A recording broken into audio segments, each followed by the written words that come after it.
Well, good evening and happy Friday. Welcome to Just Jump In. Happy to have everybody in here. I already said hi to some people, but we have John from Schuylkill River Valley who's stopping in real quick to say hi. We have Brad in here. He was first. He had nothing else to do, so he stopped in about a half hour ago. We got Randy. Hi, Randy. And we got Split Rock Tom. Welcome, Tom. Hi, Mom. Welcome. Tim, welcome. Nice to see you all.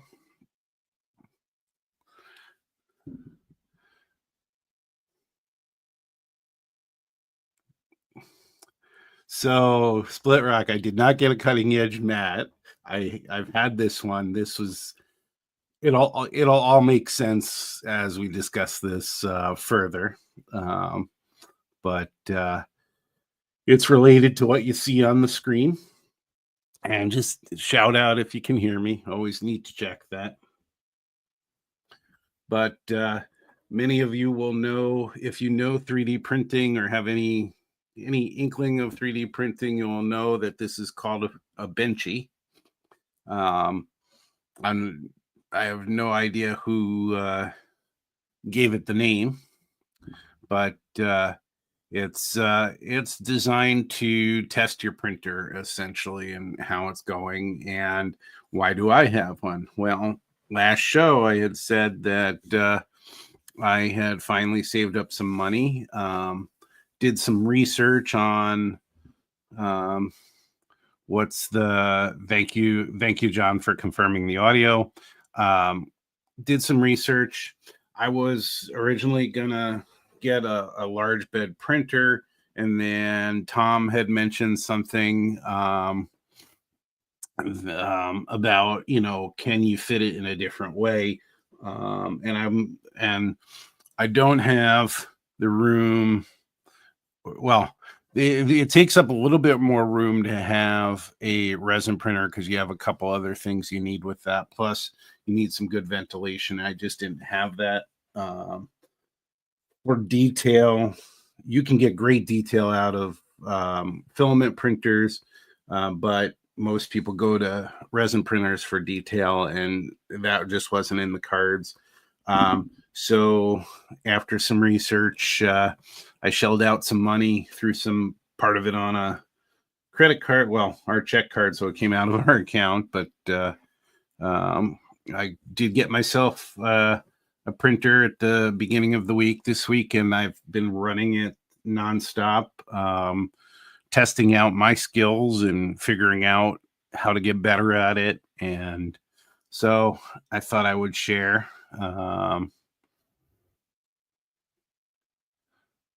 So a tugboat from a cartoon, it does, but everybody prints one of these to figure out if their printer works, and out of the box, mine does. And it sure humbles you when you start trying to print your own stuff, and we'll take a look at that. So let's see what else we got. Okay.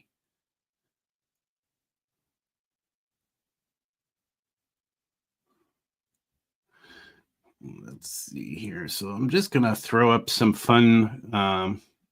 Me and slides. I love to show slides. So let's do this. All right. So look at that table. I don't think I could get any work done on that table. But many of you, well, some of you may know that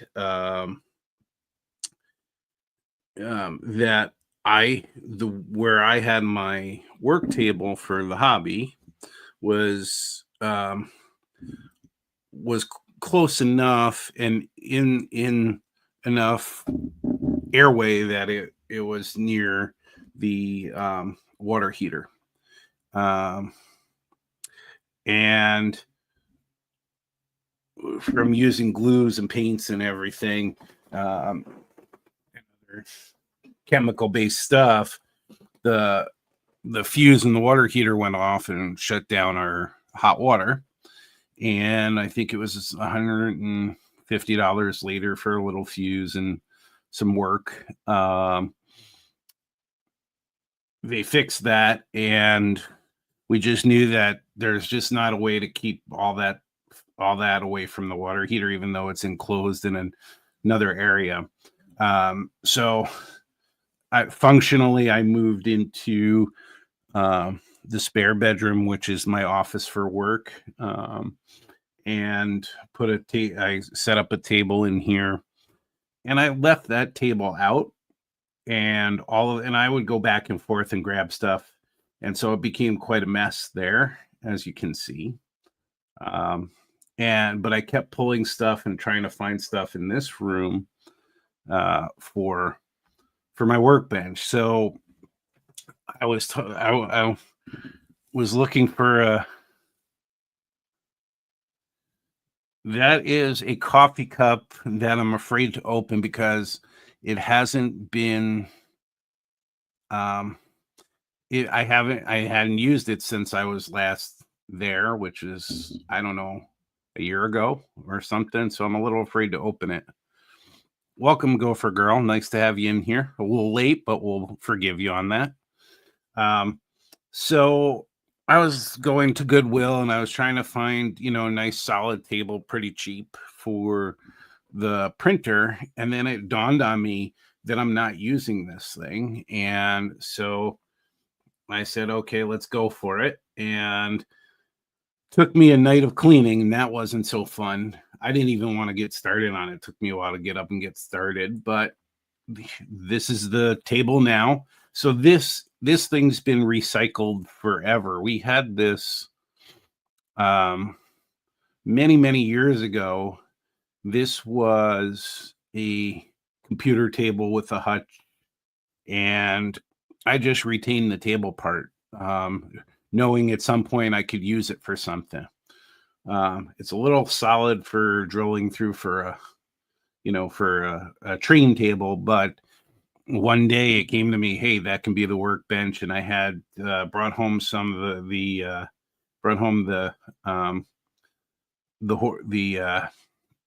horses there to that were my dad's, and said, okay, I can set up a table. So that became my hobby table.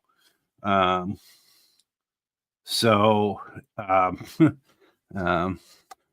you did have something to do with that room. You put me there, Gopher Girl. You made me go upstairs, and that's where I had to work, and I couldn't work in the bedroom. What became my office was actually our guest bedroom, where parents and family used to stay. There you go, Split Rock, trying to start trouble. So I decided, okay, I'm just going to go with this. This is going to work. And so I did some cleaning in what we call the cove, because there's no wall on this room. So, and the filaments that use with this printer are not bad. They're not bad for your health as far as when they're being heated and everything. They should be okay. There's the room has a fan in it, so I do run the fan if I've been running it, and it seems like the printer's hot and everything. But this is working out well, and so we have that. So what did I get? I got a Bamboo Labs A1 combo. So this allows you to have up to 4 filament colors that you can use on your print. And I really wanted to have a printer that wasn't the what they call a bed slinger. So this has the bed moves plus the nozzle moves. They have a step up called the P1S and P1P, which are the same printer essentially. One just doesn't have an enclosure and the other one does. So I wanted the P1S that had the enclosure. The attachment for The filament is a better one because it also can control the air in where the filament is being held, so it can keep it dry, which is seems to be essential to these filaments over time. And it sat on top as well of the printer. But all of the reviews, all the so-called experts, and all the reviews, and are really state that the A1 is a little bit slower than the P1S and P1P, but the quality is just about the same. Um, the this one was $300 less. So if I want to go to the convention next year and have pay back what I owe the division, um, this was the way to go, and I don't regret it. I'm actually enjoying learning as I go. So here is the Benchy, some up close pictures to show you just what it, and I only had enough money to grab two types of filament. So I had a black one, which is even though there's a shine to this in the picture, it's a matte PLA is what it's called. And then there's a slightly stronger one that I have called PETG. I couldn't tell you what all the chemicals are around that and why they call them that. I just know it's a little bit stronger, and I bought a white as my test. And so now we're waiting for a chance to get um, different colors and things like that.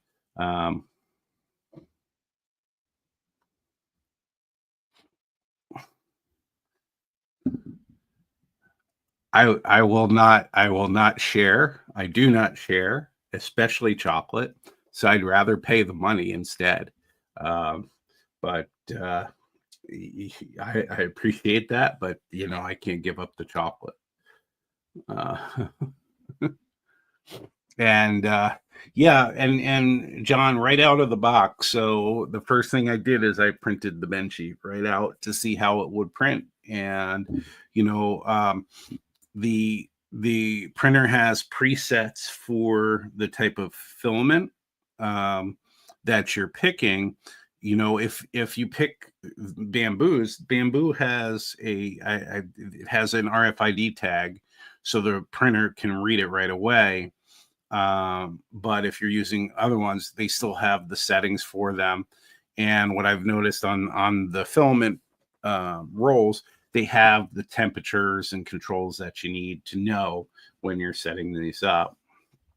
So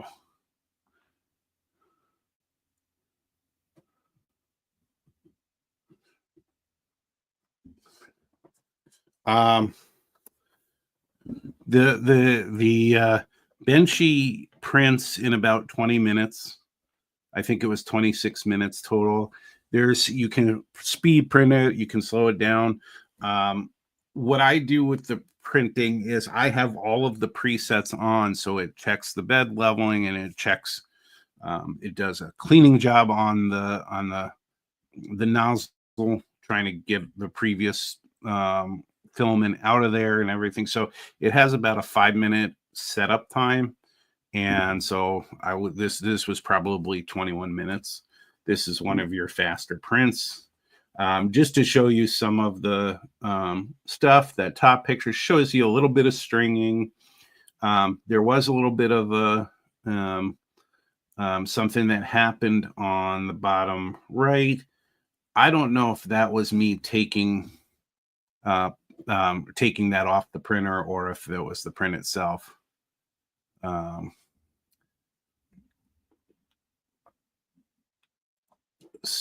Okay, so how are printers from Micro Center? Well, Micro Center has a deal with Bamboo Labs. I think they had some Creality printers there as well. They don't have a lot out there. They mostly are filled with the filament, and they have 2 or 3 types of filament there, and they have because they have so much other stuff there as well. But with bamboo having the sale that they had on, there are two differences from getting it directly from bamboo. One was it was $35 for shipping from bamboo.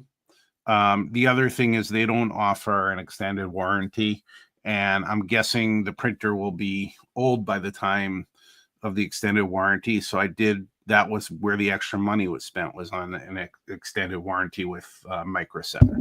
That will, takes effect after bamboo. So those were the two differences. Plus, I could pay them the cash I had in hand and walk out with one. But mainly it was the shipping and the extended warranty, because all the price, it's a price fixed type of thing, where it's no matter where you go, it's the same price, it's the same sale. So that just worked out for Micro Center. And I've been there a few times. We got a TV from there many years ago. So we've never had a problem with them. And so I don't expect that there would be any issues. And I got what I paid for. I walked out with it at work. So there was no issues for me. So that was a good experience. So anyway, so just showing you some of the things. Okay. So then I couldn't tell you how quickly I wanted to do this. You've heard me talk about designing stuff on Onshape. And so the first thing I wanted to try to print was the underbody for the 85-foot cab car or passenger car. And you can see my design on the left side, and then here it is printed out. So the first things first, it actually printed out, and it printed out without an issue. And here it is again on the left side. It has some supports because there's a lip on either side so that you can put the weight inside of it. So it has some supports, just like resin printers do, in a different style. Now, what I did to show you here, it's not a great picture, so I'll try to show it live too. I definitely, and I've told you before, I need to measure things 5-6 times. I'm not good with measurement. So the car was a little long, just slightly long, with like millimeters. The center beam was a little thinner than the styrene I used, and the holes for the wheel sets are too far inward. But I think the whole deal was this was a success, printing it out, and so that was good enough for me.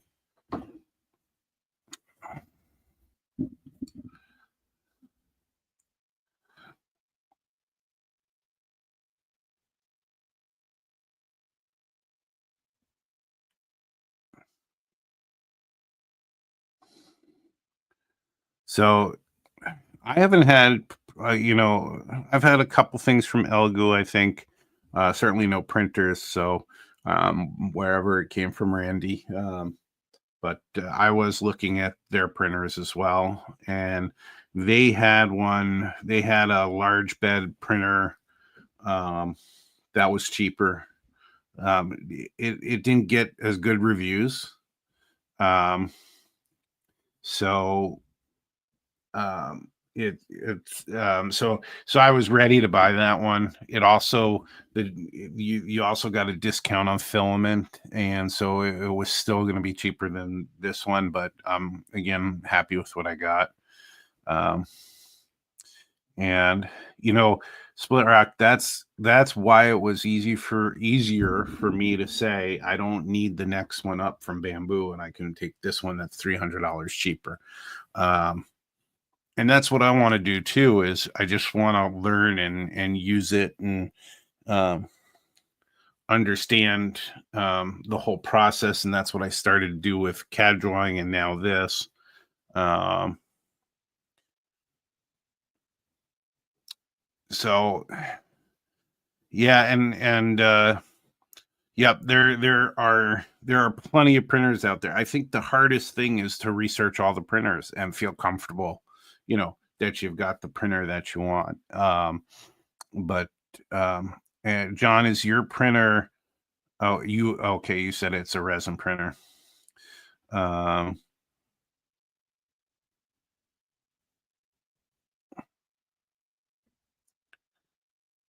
so well, when you start split rack, when you start to hear people say the word print farm, that's when you know they're hoarding printers. Okay, so the next thing I printed train wise was something I had drawn up in Onshape a long time ago. This is the side of an Amtrak car, and I had it in N scale, and I scaled it up to HO scale, and to show you the size anyway, and that it worked. I've got underneath it, I have the cab car, just to show you the size, but it did measure out actually, and the cuts are where I wanted them and everything. So that was another thing that I pulled up on. So yeah, John, if I had the space and the ventilation, I would have gone straight for a resin printer, specifically because of the detail difference.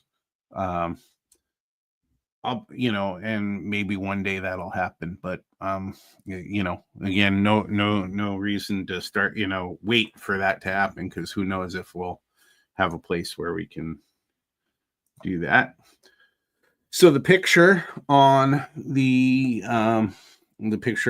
thumbnail for tonight's show was of my attempt at designing a spool, and the reason for doing this is because companies like Bamboo will give you a dollar or two discount, or maybe a little bit more from time to time, for you to just buy the refills, and for them not to have to produce and send out the spools. Now, a lot of the spools are cardboard. The ones I got from Micro Center, from a company called Inland, which appears to be the supplier for Micro Center on a number of products. Theirs are all cardboard spool holders, which they work just fine. But I wanted to make sure that I save some money, again, for other debts that I incur, as I tend to do, or for, buying Legos for Gopher Girl. I'm going to have to print a lot of these spools to save the bucks for that. Interestingly enough, Bamboo, when they set up your print and go through, and figure out how much filament, they give you a cost of your print. So I find that interesting. I'm sure it's a round cost, but we're talking dollars, small dollars and cents here. Now, interestingly enough, so we talked about printing Legos. We can print as one of Gopher Girl's Facebook groups calls them. I think they call them Flagos, for fake Legos. Because this printer is an open printer, it can't print the same type of plastic that Legos are made. The other versions, the enclosed version, the P1S, you could do that. Now, it doesn't mean you can't print Legos.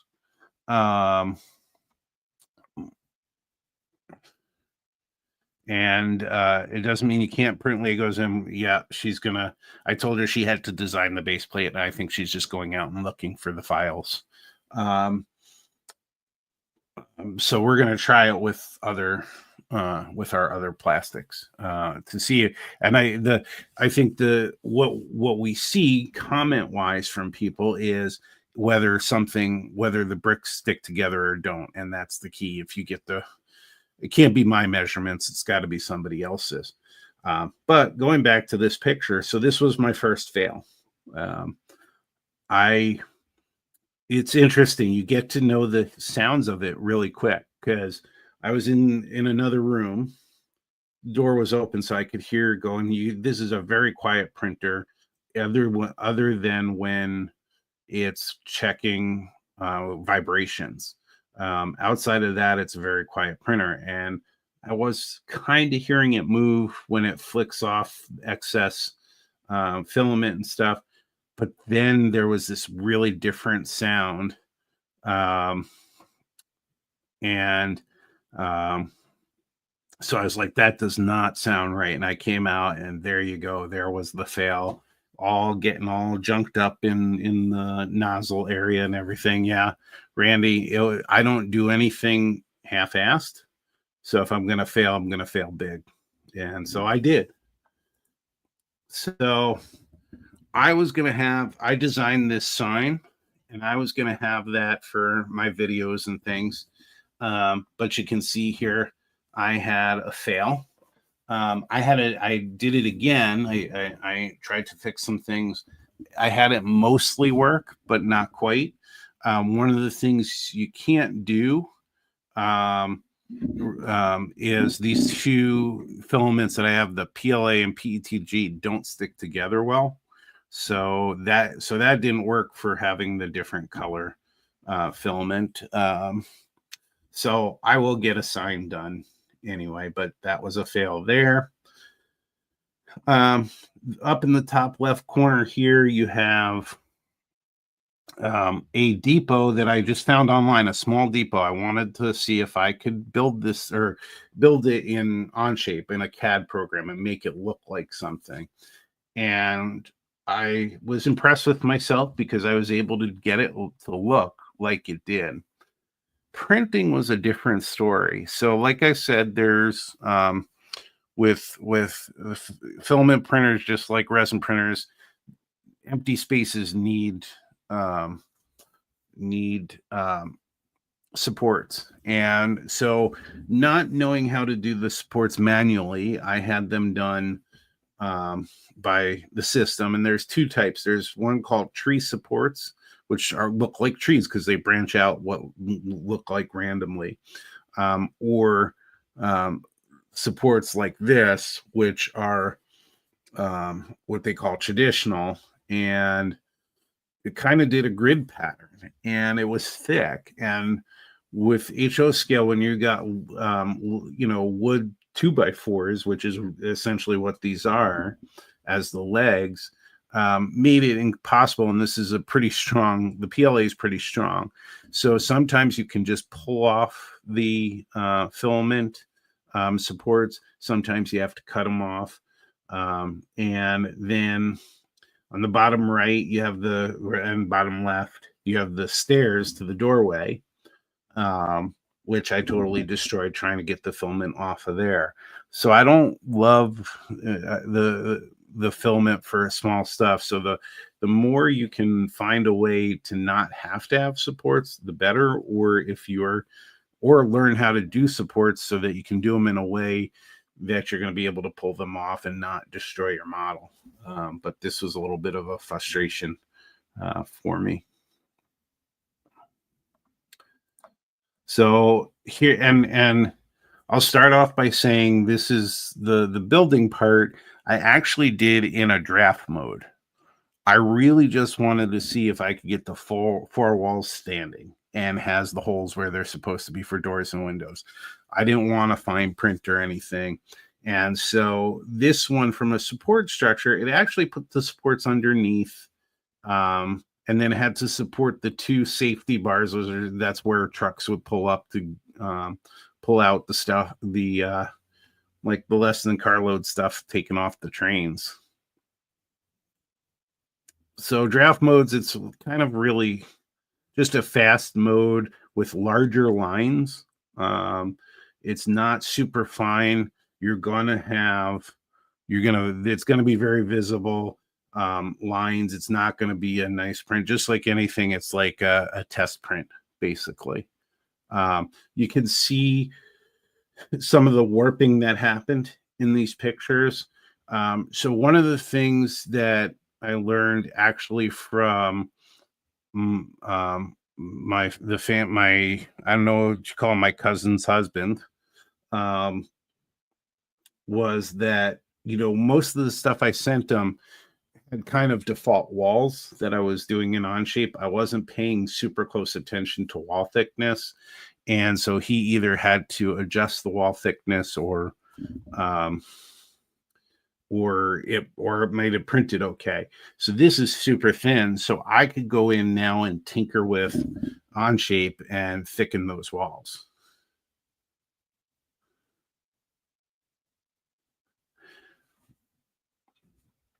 I can't. It was so long ago, Split Rock, that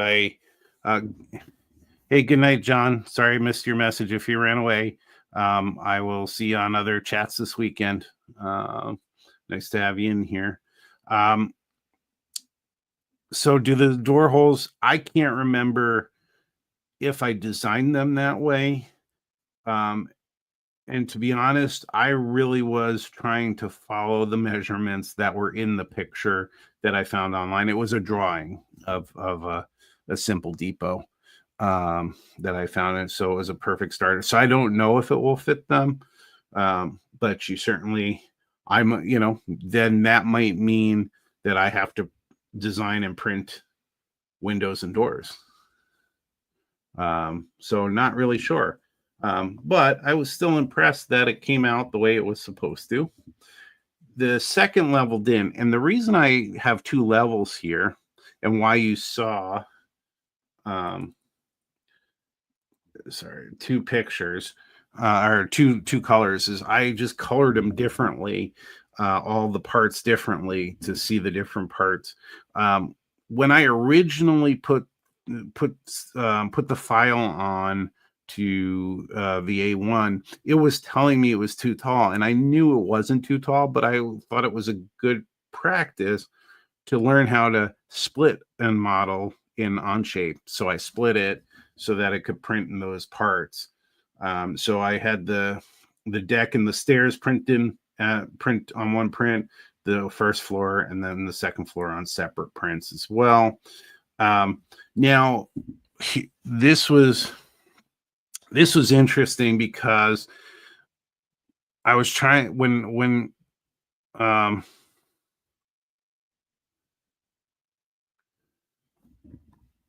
let me see if you were, because we're not sure. Okay, so if you're talking about this one, this is the deck that you see on the left on the model picture. This deck goes around the side, and then there's a ramp that came out terribly. But there's a ramp that goes down on that side. And then again, the bottom pictures are the stairs and the stairs for the doorway. So when I went to print this piece, having it stand straight up like it is on the table there was causing the A1's slicer software to not like it and saying that something needs to happen. And I turned on supports so that it would do supports for it, but the supports didn't show up at first. So there was a setting or something that I wasn't getting. Then they have a button where you could push it for kind of a default orientation where the program would choose the orientation, and it actually chose to throw it on upside down because it put the most surface area onto the bed, and so that was the side where it's not all cut up. And then it left an angle for the rest of it. And I'm like, well, where are the supports for that? I couldn't find the supports for that. And it was basically saying it didn't need supports. And technically probably would print better with not in draft mode.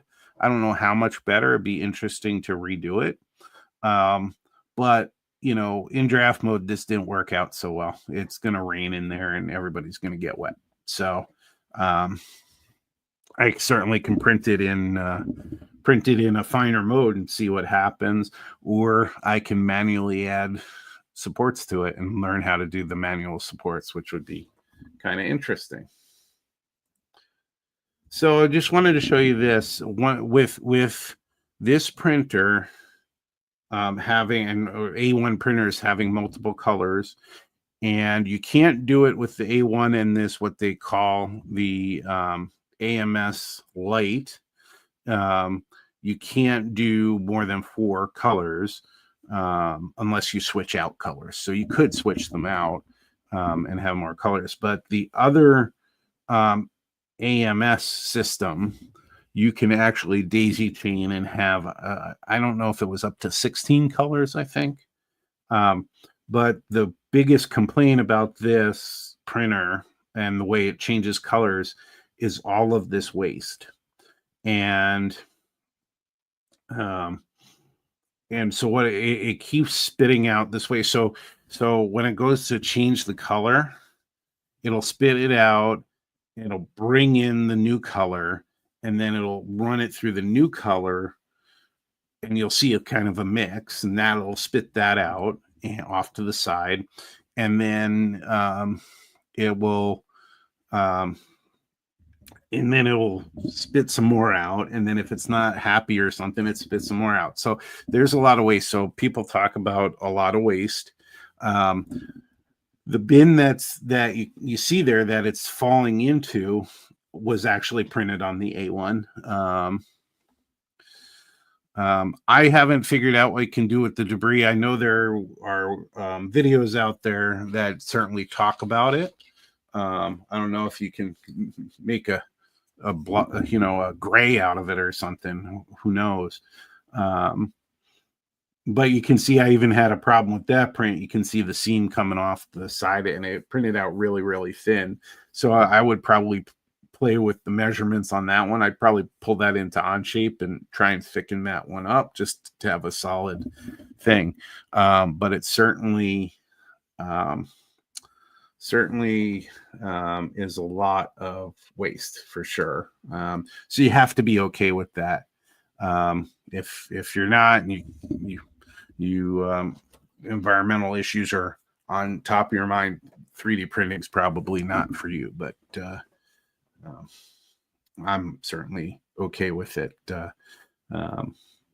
So anyway, that's my political statement. But so let's take a look at some more stuff live, if I can. How about I stop the share? So for effect, I just wanted to show you how much waste I've produced so far. And so this is going to, I don't know why I did this first instead of last, but I mean, here's some failed prints. Here's the failed print there was like 1 or 2 layers on here. Here's where this one failed, and this is, well, I hope you can still hear me, because apparently something happened with the browser, losing connection. Let's see what happened now.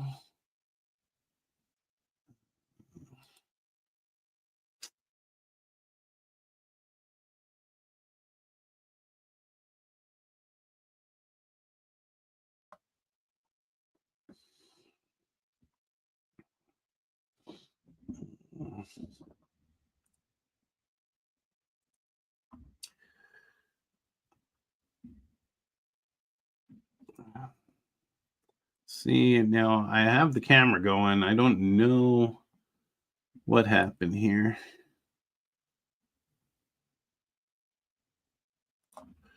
So where are you?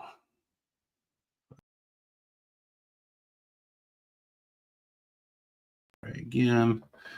I don't know what happened. Otherwise, it didn't like the debris. Here's a failed attempt at the spools, building up the spool. And so I'm learning as I go. So when this failed, I had a run of fails with the PLA, the black PLA. And so tinkering around and trying to find out what other people are saying about it, it sounded like temperature of the bed plate was the issue. And after trying all other things, and I did, and I haven't had a failed PLA print since. So for 2 days now, it's been working. Here's the original fail, and I knew I was going to make a mess. But these little tiny blobs are what it kicks out, and it can kick out like 3 of them. Here it is moving from white to black or black to white. Kind of gets a gray in there, and so there's just a lot of this now. The other thing it does when you're doing multiple colors, it automatically designs something on the side where it puts them through. So you run through a lot of the filament. So I don't know why it does that. I haven't heard any technical reason for doing that. But you have all this mess. I don't know if you can see this, but it comes with an app, and everybody keep it PG, but it's called Bamboo Handy. And so I can see it's not full video. It's shots, and you can see I'm currently, it's hard to see, but I'm currently printing something. I don't know.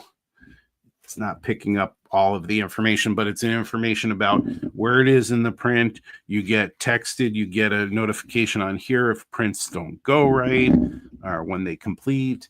And so you can check on it. You can alter temperatures if you need to for the print. So really neat, handy app.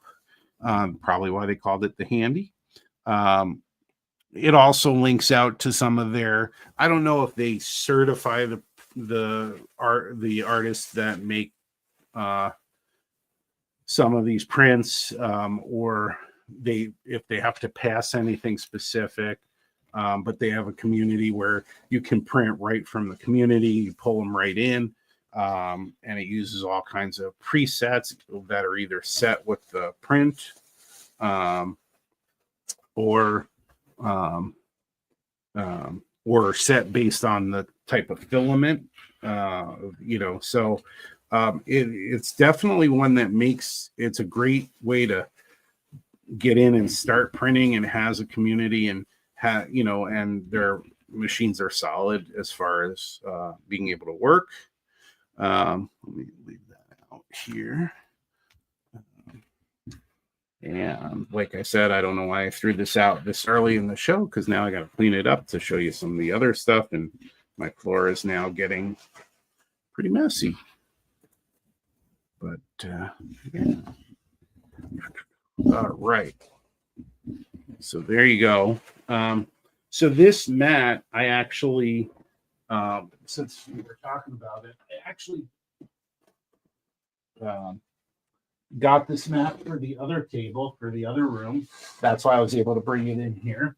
I also built the shelf to go above this. So I gave myself room for long things that, if I was working with a piece of track, it could go back further and I could work on it and stuff. So it was a pretty neat setup, but I had to move. So I just wanted to show you some other things. One of the things they give you supplies for, which is really the file, and then this metal blade, which I thought was dull until I cut my finger on it. As you know, I do that. So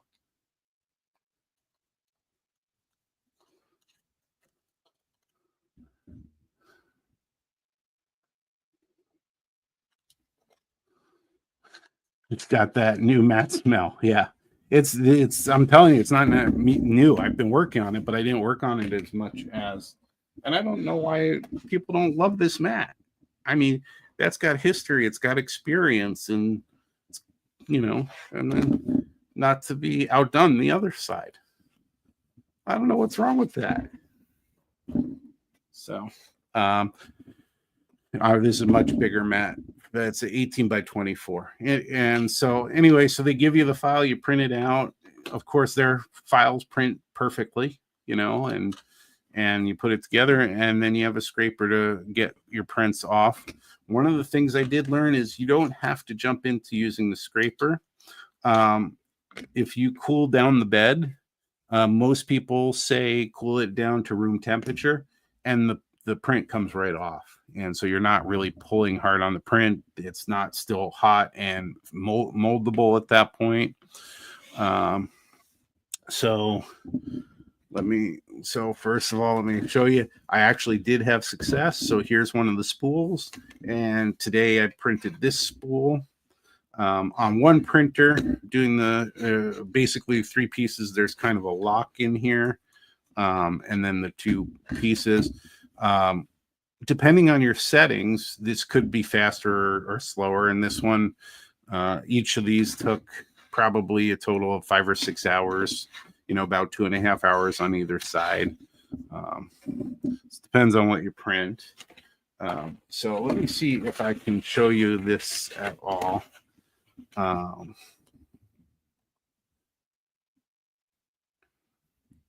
That's, you got to get the heat gun on it. You got to give it a little, a little personality.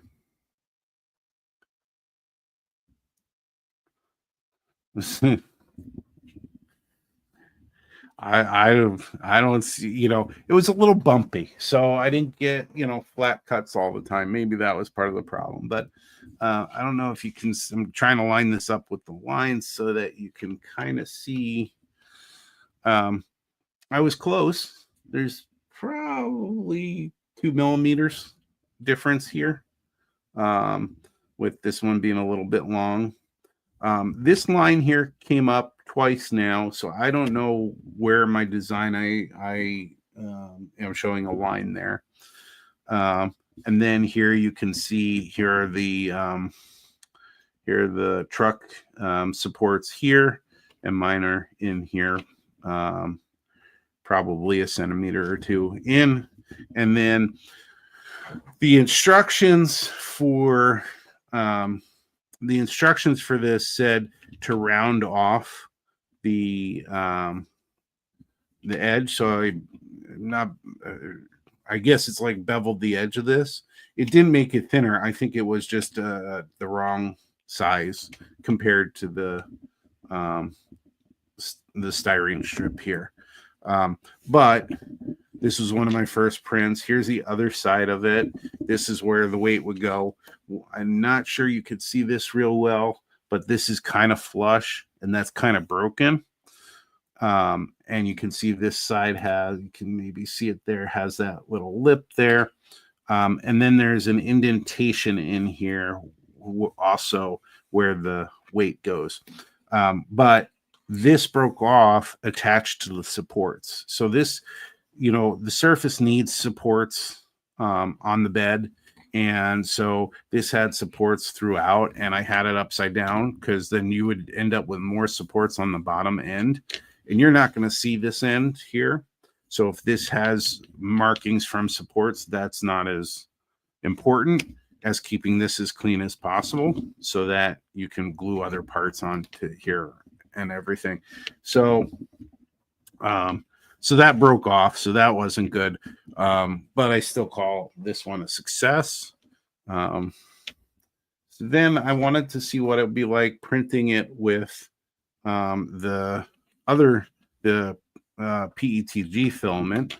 And so here it is again. I started making adjustments in Onshape, but I haven't finished those.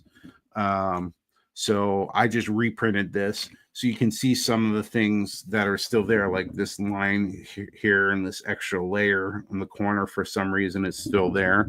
I have to figure out why that is. But it printed the same.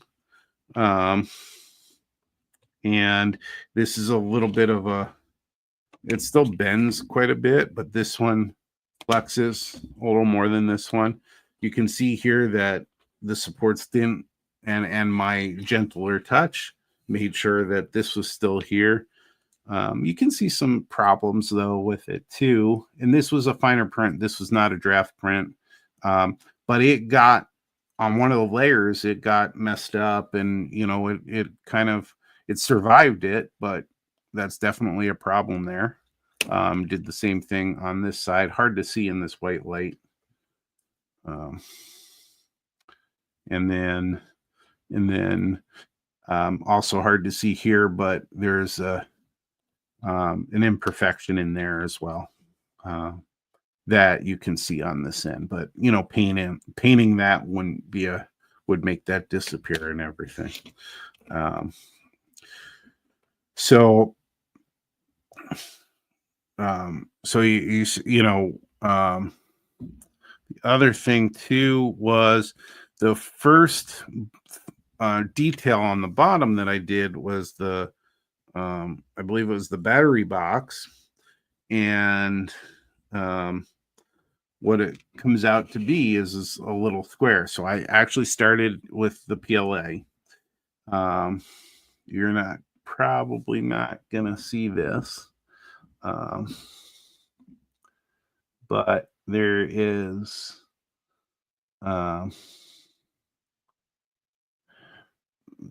the truck centers are a wee bit off. You are correct.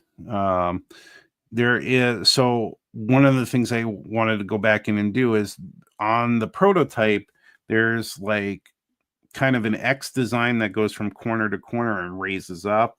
And you can't really see it here because it's so small, but it does show on here if you're looking up close. The other thing I have on here is I designed a little handle that didn't print on here. Then I tried it in the PETG, and you can barely, it's much more rounded off. You can barely see it on here as well with that design. The rest of it's just flat. There's some infill. These are otherwise hollow except for an X going across on the inside, but they're solid. And then, you would just glue them on however you're going to glue them on the edge, like I did on the other ones. So I think it's kind of the same issue with this that we had when my cousin's husband was printing the lift rings to go on top of the cab. He couldn't print them, and he has the smallest nozzle, which is a 0.2 millimeter nozzle, and he couldn't print those. So there's a point where probably with a resin printer you could get that detail that I can get here. I have what's now standard on most printers is the is a 0.4 millimeter nozzle. So hopefully Santa will bring me a 0.2 millimeter nozzle, and we'll see if it actually prints more defined on here, number one, and number two, if it actually prints that tiny little handle. If not, then that would be something I would add kind of in styrene. And again, I've had this printer going pretty much nonstop, testing it out. These ended up being S scale. Doesn't mean I'm getting into S scale. So if you're in the background, don't get excited. But you can see all the stringing problems that I had with these. And so I'd have to investigate why that was. Does it have to do with my printer settings? Does it have to do with the file? This is not something I designed. It's something somebody else designed. It still came out for the most part, but had its problems. You can see, or you can't. I don't. This is terrible colors for this, but there's a little bit of why those printers clean the nozzle so much and lose so much of the filament. There's still some black that came out on these. So from a previous print, about 15 minutes before the show, This is a Jersey barrier, an HO scale Jersey barrier that I threw on the printer. And this one said an 11-minute print. So it was 16 minutes with all the settings. Some things happened to it. You can see on the edge there, maybe, that there's kind of some stringing that came off of there, some imperfections there that you would have to sand down. The other thing that's harder to see on the camera is this is not flat. This came up while you can see it adhered to the bed, and it did. The whole thing adhered to the bed, but at some point it came up a little bit, and so it's not perfectly flat. So I'd have to see what I could do about that. But this was just a quick print I wanted to try. And once again, let's see if you can. Now, it does not come out well on the printer, but on the camera. But I'm printing a scoop because my wife and I were just talking about having a scoop to scoop out snacks out of these canisters. So I'm going to see if that one works. That one looks like it's taking a lot longer than I thought it was going to take. I'm sure some of the times are estimated. Yeah.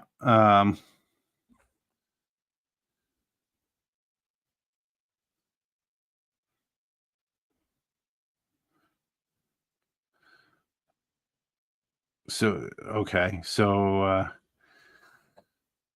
you were using a heat gun. So that was plastic though, right, Randy? That was a 3D print that you were just heating up the plastic, correct? And yes, Jersey barriers from Jersey. I'm from Jersey. In case you didn't know, I try to make sure everybody knows. But that's what I've been. So okay, it's styrene, so it's plastic. Yep. That was the other thing too. So and you probably know the answer to this, but the filament that is styrene as its base or whatever, I can't print with the A1 because again, you need something enclosed. So back to working on the other stuff. So this has become kind of a nightmare for me on both sides. So I haven't worked on this all week, but I did get some of the markings, some of the weight markings on here. Doesn't look pretty. Got to still repaint it. I got to see if I can repaint that really fine around the lettering there because I don't want to take off the lettering if I don't have to. And then I went on to try the other side, and I stopped here because you can see what a colossal mess this is. Now you have the NJ that got on there, but there were still some scratches again. This is a little bit disappointing, this step, so it got me stopped on this. But what I have left again is to decal it, get the end details on, re-put on the brake wheel that came off, get the wheels back on, get it weathered, to finish that up. And that's your fault, Gopher Girl. You took the Jersey out of me.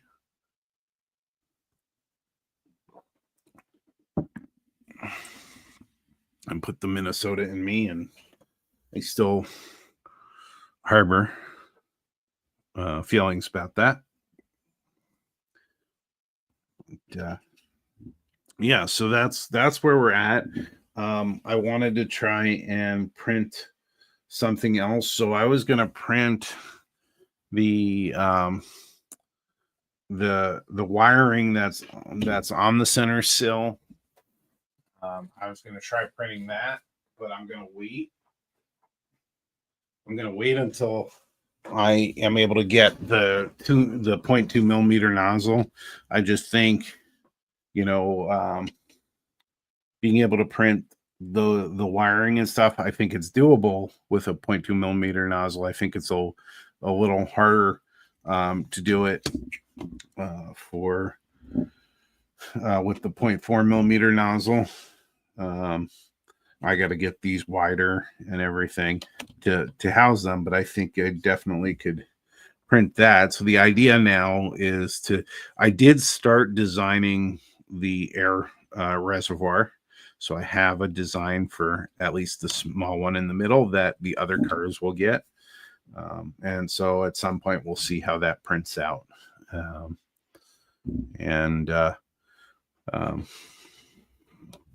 And then we'll get back working on this. Like I said, I'd like to do a better job on the sanding box there, and maybe the bumper. And so if I can design them better, I'm going to be much happier with that. So this one right here. You probably, again, camera is the camera. I know what I could do. Let's see if I could do that. That might help a little bit, or might not. So what I really was trying to do is I couldn't figure out how to do the X with styrene and stuff like that, but I wanted to get the handle on there, so I designed the handle in Onshape. Let's see if we can take a look at Onshape, and I'll show you.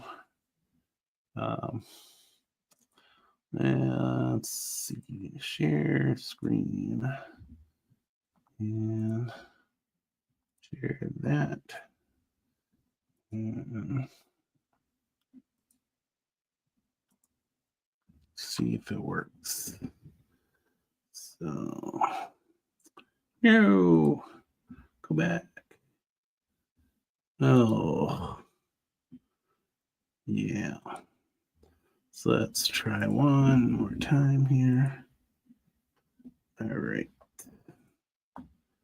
Let's go ahead and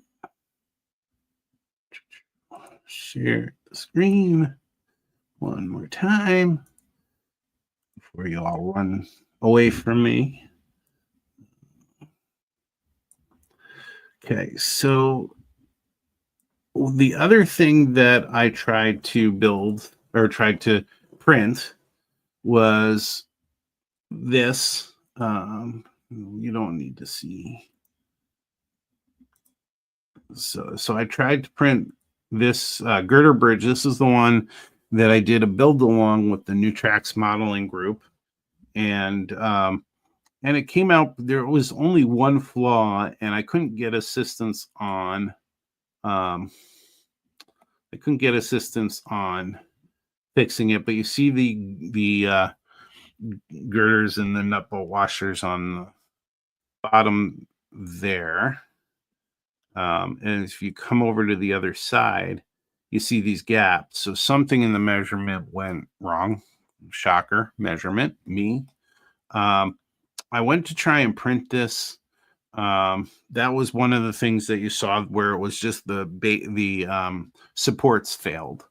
The other warning I got from Bamboo, from the slicer, was that some of this was really small and maybe hard to see or print. I definitely think that's where a resin printer might come in handy.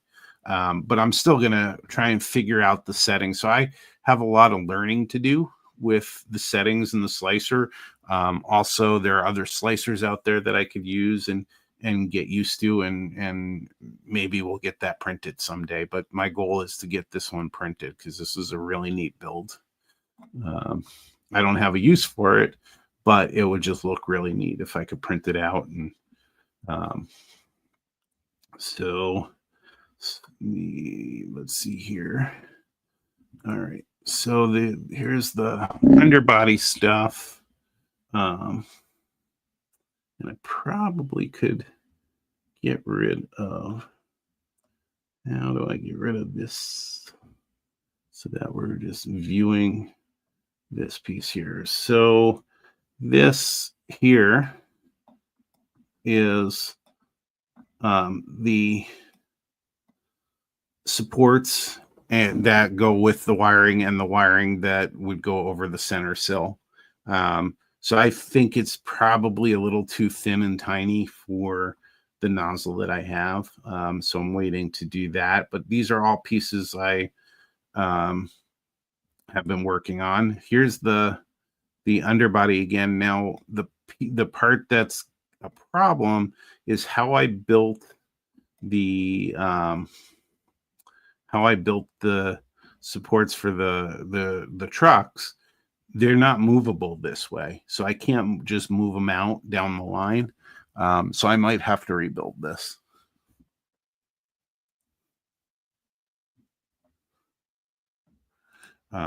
So I've already got started on it. Here are all the little cross beams for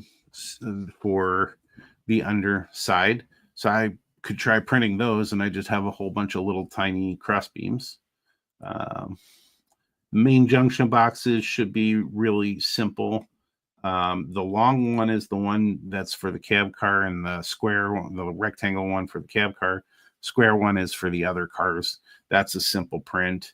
There will be supports for those overhangs.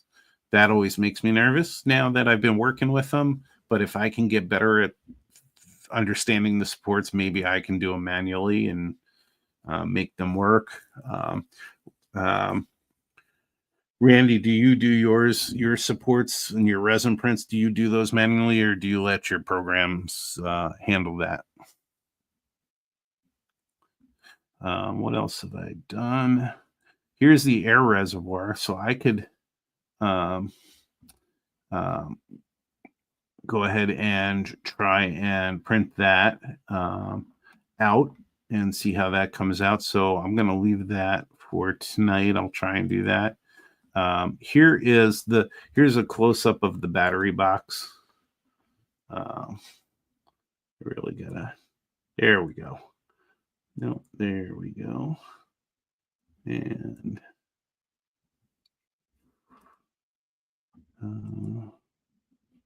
I can't seem to get rid of that. I don't know why that's showing up, but so if I move this like this, you can see how slight this angle is, because this is tiny again. And you can see so this would be a super thin layer. So I wonder if I fill this in and not have it, have it a handle where you can put your hand in there and just have it solid. Maybe that would print, or maybe it's an issue with the nozzle size. So we'll figure that out and see if we can't get that printed out. So I'm certainly trying to make those things work. And so that is where I'm at. So you do them manually in Blender. So when I was first started doing videos, I used some basic video editing software that used Blender to help create titles for your videos. And that was my introduction to Blender. Blender seems intimidating to me, and I've kind of I've kind of gotten used to Onshape now, and I feel comfortable with that. It's a kind of a medium between a Tinkercad and a Blender.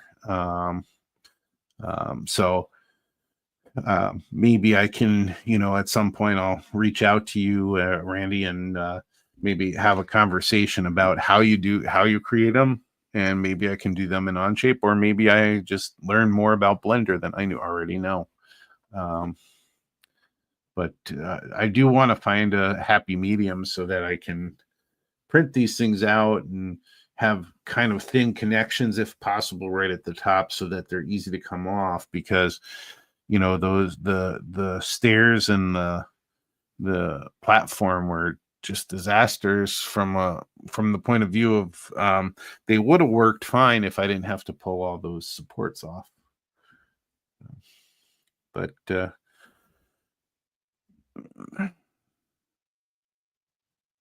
Hmm. Well, what I can tell you is the scoop's starting to look like a scoop. Looks kind of big. I don't know if it's going to be good for what we are looking for, but it's worth a try. And then I can learn how to scale down things and do more of that.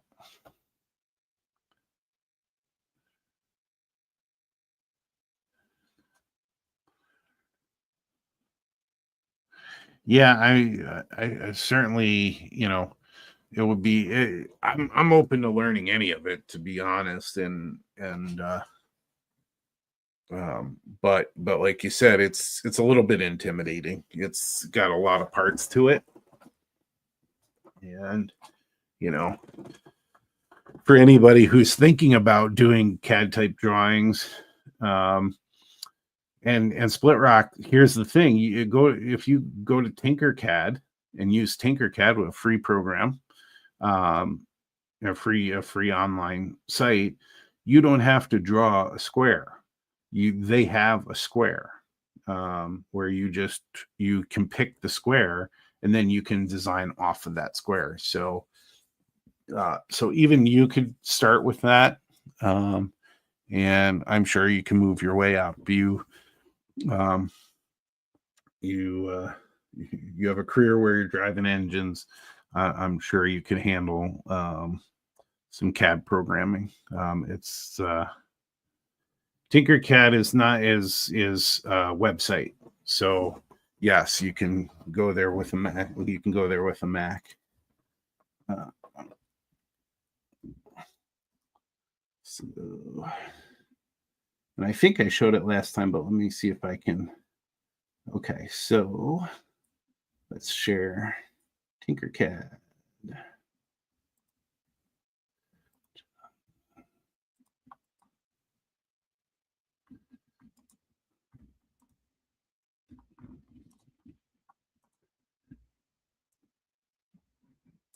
So here we are, and so I tried. Remember, I had mentioned I tried this powder holder for the Monroe model powders, and then I built this house that somebody else. I don't know where this name came from. This was a long time ago. These models were built like 3 years ago. Um, I don't know. I don't know whose all these are, but these are things you can certainly pick out. See if it's. I don't think I designed it. I think these were the two things I designed, and they're basic shapes that you can get. So when you go into Tinkercad, you have all kinds of preset things here. Here's your box. Here's another one. Here's another box. So you can start with these shapes and then build out what you want out of them. Um, so that's why a lot of people like this one to start with. Um, but that's Tinkercad for you.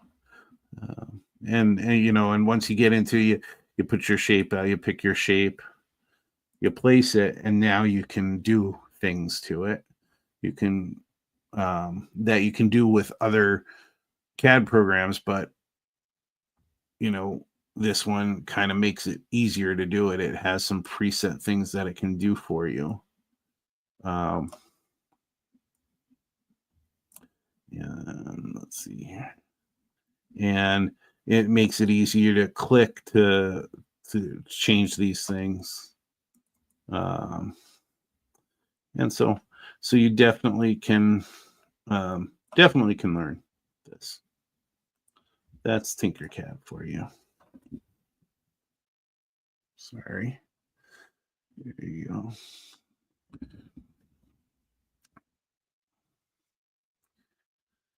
So that has been what I've been up to. What has anybody else been up to? Anything? Splorak, have you finished your your tower yet? Your switching tower? And Randy, you're still working on your project too, right?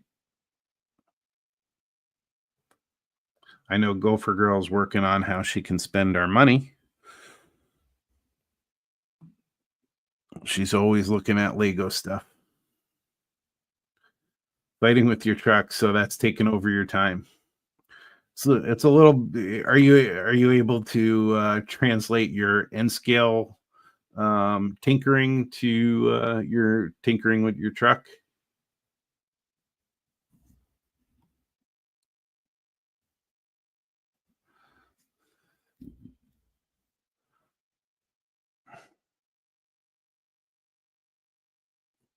Okay.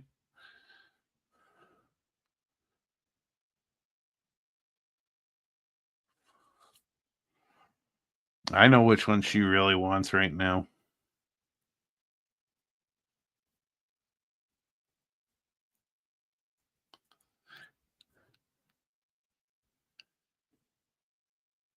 Yeah, but Gopher Girl, I had to save up for that thing. Now I had the money in my hand, and it was actually sitting on my desk, and I was looking at it every day. It had to get out of my pocket at some point.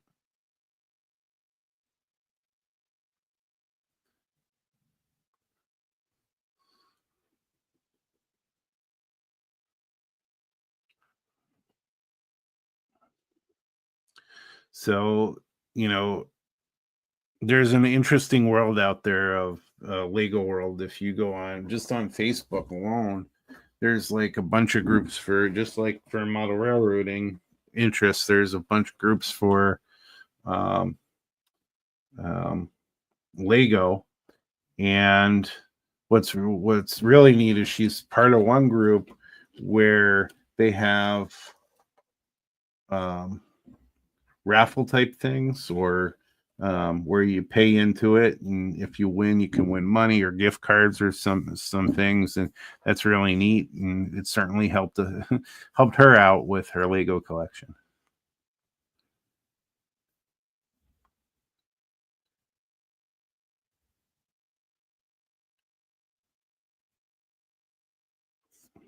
Oh, fun.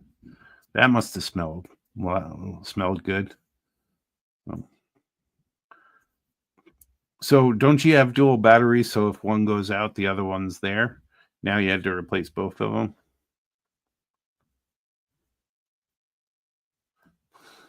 Oh, great. Gopher Girls hanging out on the black market and probably the dark web too.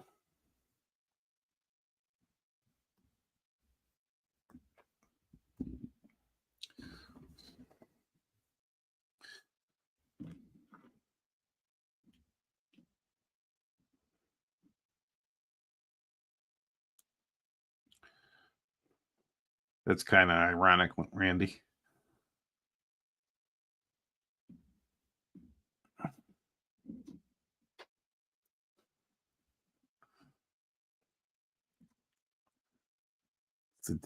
Are you part of a different kind of dark web, Split Rock?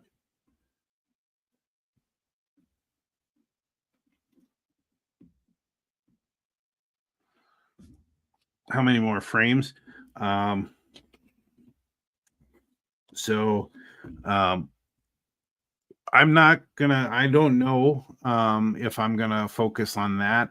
Um, what I need to do, since I have the passenger car, and then in the other I'm going to build the other ones with the existing frames. um, I'm going to have to look into, I was talking about maintenance away vehicles being the other rolling stock. And I just saw on Facebook somebody had done a tamper really detailed, and I asked them if they have. I haven't checked my notifications, but I asked them if they have any videos or any direction on how to build that. But you know, outside of um, you know, I need other freight car types. And so if I want to keep it prototypical, I've got to do more research on what freight has been running on or was running in the 80s and 90s on the Northeast corridor. And so it's going to probably be based on that. So I would assume there's going to be some standard cars that I'm going to have to build.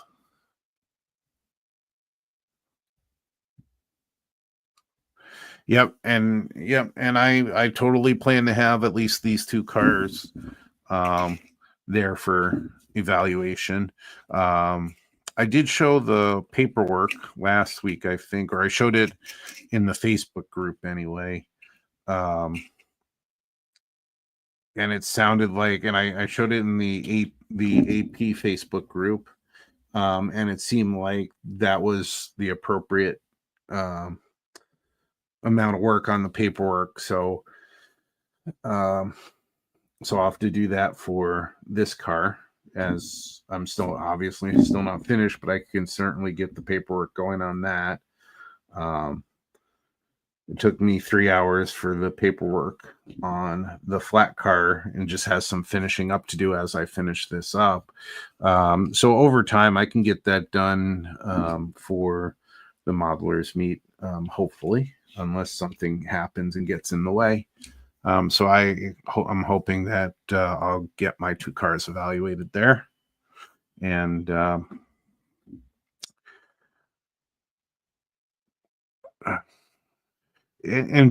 don't we have for that day? Don't we have the church all to ourselves? Don't we have?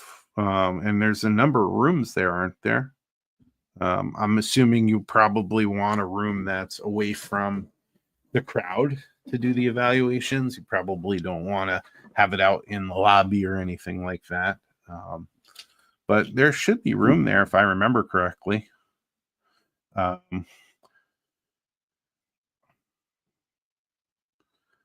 So they have some nice rooms for the clinics and everything.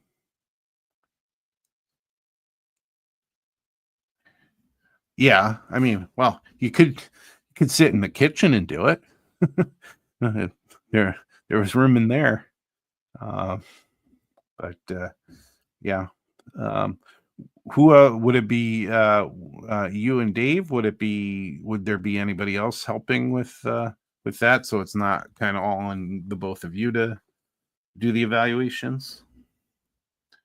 Also, would it be like walk in, or would you have to do kind of a registration or appointment kind of setup for that, so that you guys have um, have room to do your thing? So I saw John had models at the RPM the other weekend, so I saw him there. Otherwise, I don't see him much out. Well, I'll let you know that my goal is to have um, the two models for March. So I'll definitely want to do it. Besides, I'll take the hit when you mark me down on. Um, yeah, he had a table there. Um, he was in the middle somewhere. It was pretty crowded in there. It was a nice turnout. A little better than my little trunk sale for sure. But there's some other people with some clout.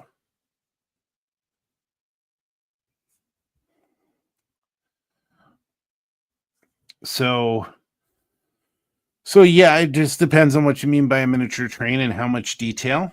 Um, if we're talking, so we have to, if we're talking 1/12 or 1/24 scale as a toy train, um, we just need to get a design. I need to know a little bit more about the dimensions of it. So I got to figure out what maybe like a 4x8 table is and see how I can design that. So it's definitely something I could try. So I thought I just gave you a Tinkercad lesson. It's about all I know. And I was just kind of adding stuff as I went. But yeah, um, definitely um, definitely it's a system you can go with. But like I said, I think because because of your knowledge with railroading and model railroading, it might be a little basic for you. Um, you know, you might be able to get a little more distance out of some of the other programs, and it's just learning how all the buttons and doodads and press this and stretch that kind of work. Um, but you're going to know how to design whatever it is you need to design, and then it just needs to translate into a program. So Tinkercad might even be basic for that.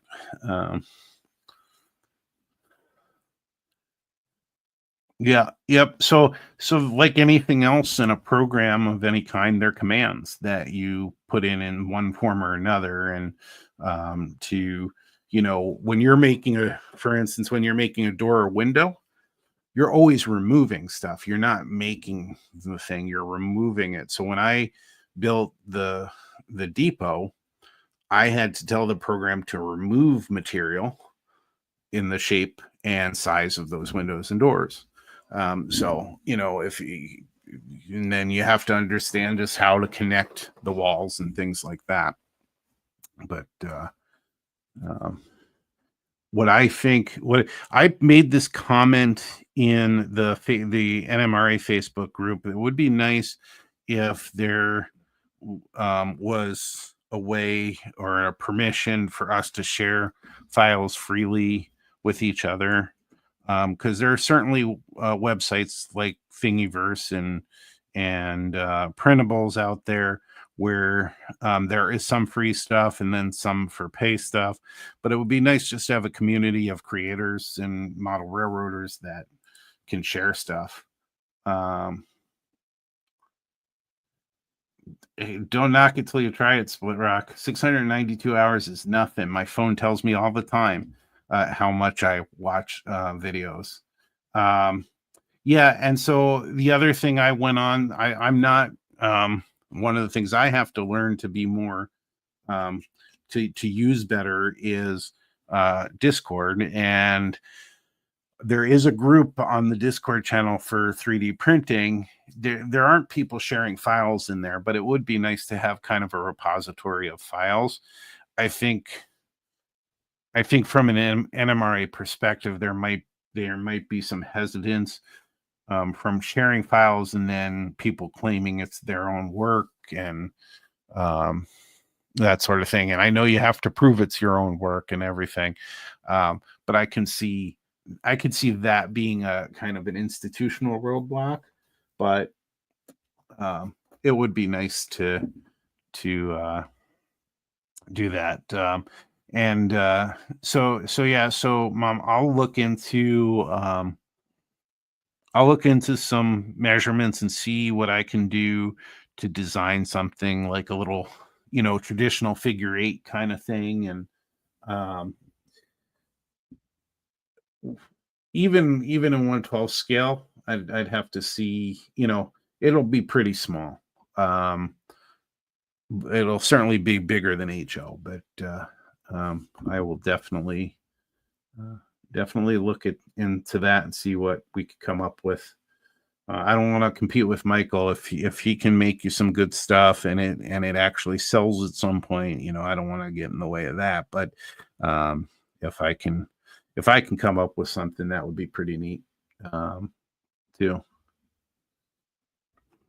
So just don't make me make a steam engine. I hate steam engines. Don't everybody kill me for that one. Hey, Happy Valley. Ed, welcome in. I didn't close down shop because I knew you were coming.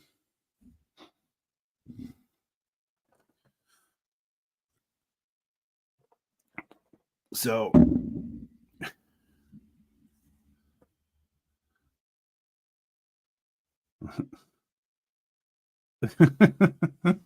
oh, Gopher Girl, you don't want to have that fight with my mom, do you? So Ed, this so what I've been trying to do is save up for a 3D printer. So you'll have to come back around and watch the show. There's some interesting and funny looking things in this show tonight that have to do with 3D printing. But I sold off all of my N scale, all my N scale stuff to a local dealer and local hobby shop.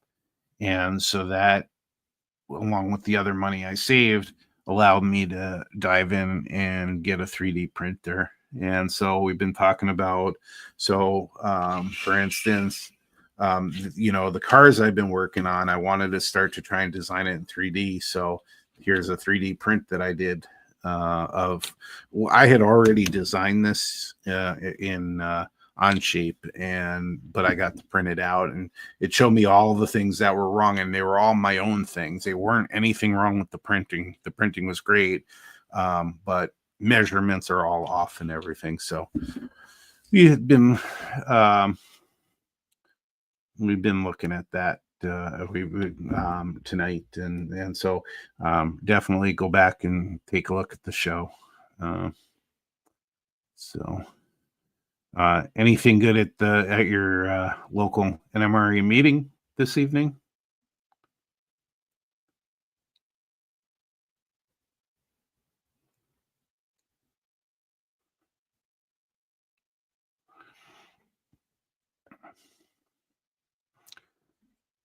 Yeah, I'll take a look. My guess is that we talked about this a while back, that it may be not in scale, just so that you can actually see what it is. So there are always some things, no matter whatever you're scaling, there are always some things that are going to be out of scale. Um, just not, and they'll look fine, but if you were to truly measure them, they'd be out of scale. Um, and it just happens. So we'll see. We'll definitely see. So I'll have to troll some of the dollhouse miniature sites and things, and figure out what they use for toy size, and then we'll be able to we'll come up with something for sure.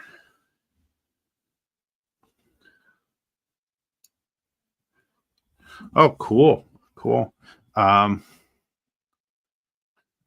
so are you now an elected member of your NMRA group? Are you running the show there, Ed?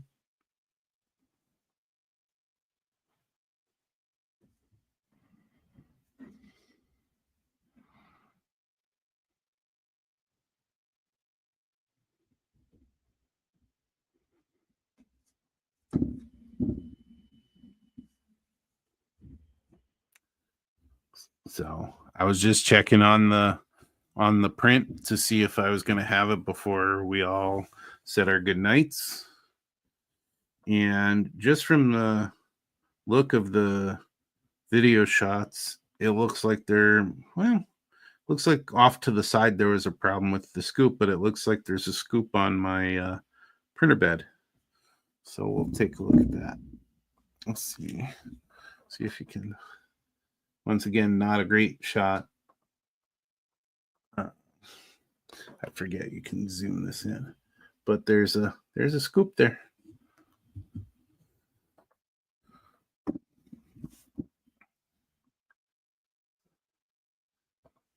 So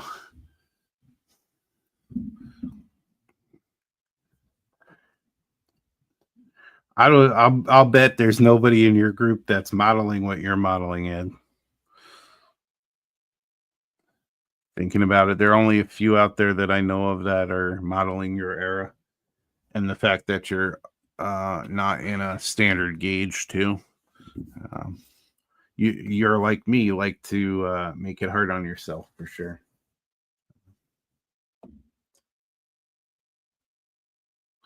So, all right. So this has been one of our epically long shows, and no date night tonight. It was last night. The Gophers played, and then they played tomorrow night. So I'm not in any rush to go off. But before I go, I do want to bring that print in here. So give me 1 second here, and I will be. Let's see here.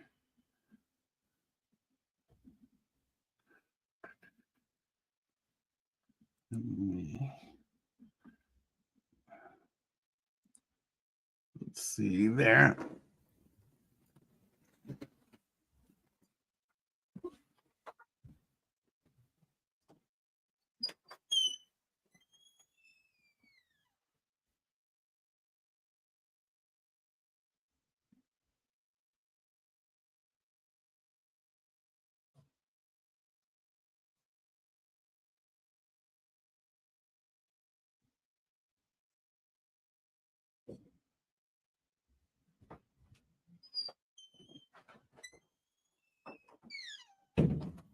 I just noticed no music playing. I got to get music playing on that one. All right, so here's what I just printed. So it's got some here are the supports on the bottom to help that go through. So most of this, and I'll clean it up, but most of this will come off. You can see it wasn't a perfect print. So I can mess with the settings some to come up with another print, but here you go. We needed a scoop, and now we have the scoop. But yeah, so I think that we can end the show on that, and I really appreciate everybody coming out and hanging out with me and talking model railroad, talking hobbies, just talking and just being a community. So remember, just jump in and have a fantastic weekend.